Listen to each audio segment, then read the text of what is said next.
We've had an attack. Oh my God. Oh my God. Oh my God.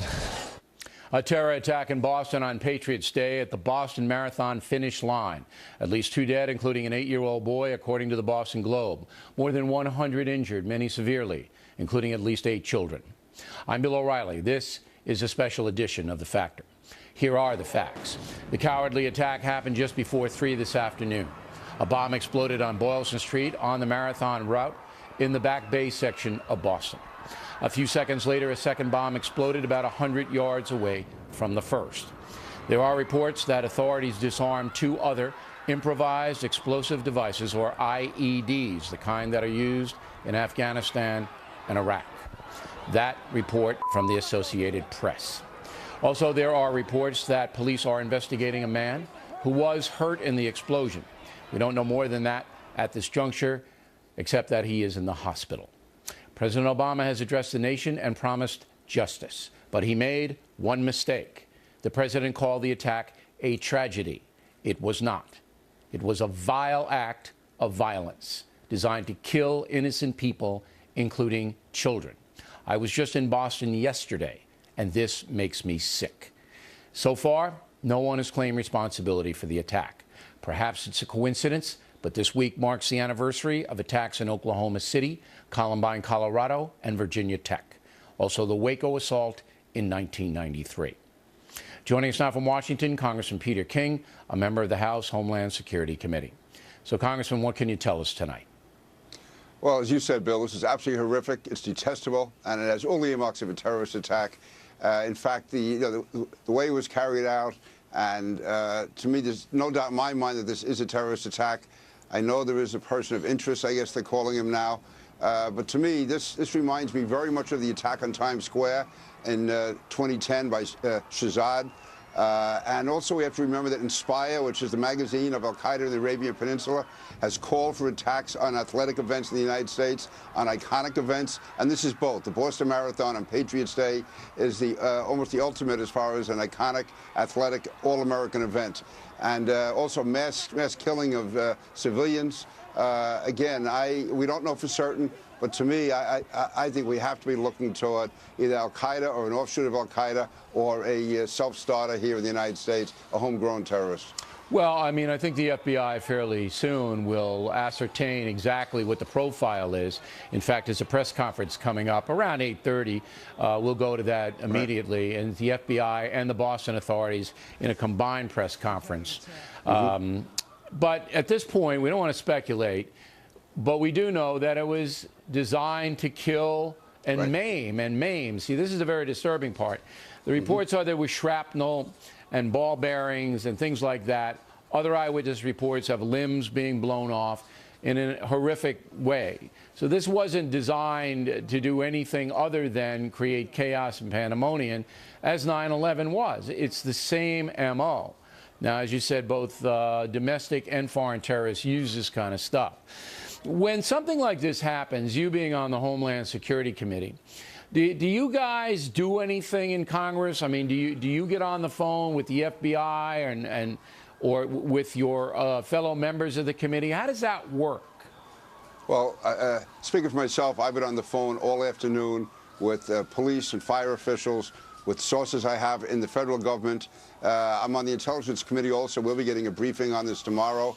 But no, this has to be a full court press. And, Bill, I hope this is a wake-up call to members of Congress. We've had people in the Senate, in particular, talking about reducing aid, for instance, to the New York City Police Department and its counterterrorism efforts. Somehow the feeling is because we hadn't been successfully attacked in 11 years that we had nothing to worry about. Well, if anything good can come out of such a horrible event as today, maybe a wake-up call. We have enemies who are out to destroy us. They never let up, and in many ways, they're more treacherous than they were before.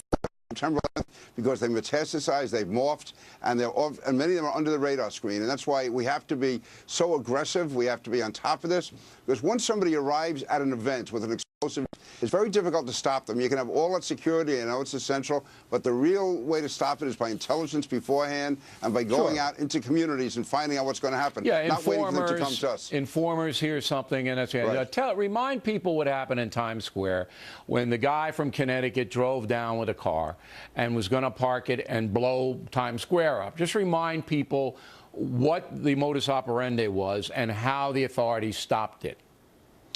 Well, it was, he actually put together his own device. He'd been trained in Pakistan. He come over here. He drove down from Connecticut. He crashed on a Saturday night in May in 2010. Fortunately, the bomb didn't go off. It burst into fire. It did not explode. But the reason for that was this guy knew what he was doing, but he also knew that if certain devices are purchased, especially in New York, that the NYPD monitors it. They know the types of explosives. They know the types of fuses. They know the types of fireworks. They know what could go into a homemade bomb.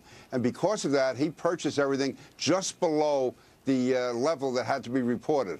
And in doing that, he ended up putting together a bomb that didn't work. Ironically enough, I was meeting with a high-ranking FBI official today in New York before this happened, and he was saying that one of the most unfortunate lessons that people got from the 2010 attack is because the bomb didn't kill anyone, people somehow thought the al-Qaeda threat was gone.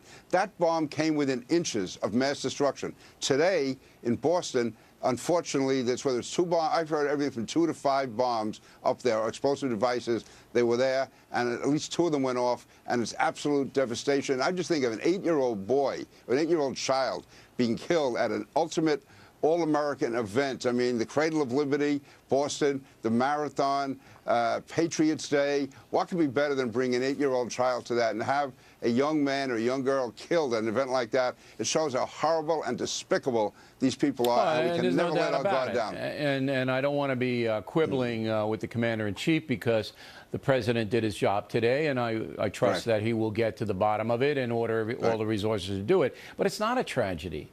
I mean, these are well thought out military campaigns directed against civilians. This is what the Nazis did, all right? And people do have to be aware. Now, we understand that the 8-year-old was a girl, a little girl was killed. Wow. And there's 8 other children at the Boston Globe reporting that they are injured. And a lot of these injuries are horrific. I mean, you've been to the theater of war in Afghanistan and in Iraq, as have I. And you know the wounded warrior situation. When these things go off, they're so intense. And it just makes me really angry. This whole thing makes me really angry that these people, in a free society, we can't stop. We've been fortunate to stop it for 12 years. But now one of them got through, and this is what happens. And it requires an all-out intensive effort, Bill, and that's why we cannot be cutting back on police. We can't be stopping the police the way people are trying to do in New York from being aggressive. They have to be aggressive. I mean, they don't want to stop and frisk. They don't want this. They don't want that. And you're absolutely right. Now maybe this will recede, as it did in the first attack on 9/11. People said, you know what?